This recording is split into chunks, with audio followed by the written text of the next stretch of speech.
పరమశివుడు పార్వతీదేవితో అంటాడు, ఓ పార్వతీ, కాశీపట్టణానికి ఉన్నటువంటి వైభవం ఏమిటో తెలుసా?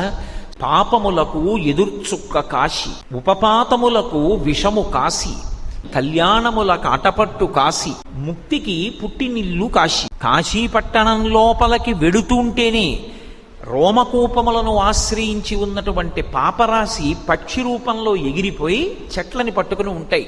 మళ్ళీ వాడు బయటికి వస్తాడేమోనని 9 రాత్రులు కాశీపట్టణంలో ఎవరు పులిమేర దాటకుండా గడుపుతారో ఇక వాడు మళ్ళీ 9 నెలలు అమ్మ కడుపులో పడుకోవలసిన అవసరం పోయింది. కాబట్టి ఇక ఆ పాపములు ఆ వ్యక్తిని పట్టుకుని ప్రయోజనం ఉండదు. కాబట్టి ఇక ఆ పాపములు అక్కడతో వెళ్ళిపోతాయి, ఇక వ్యక్తిని పట్టుకోవు.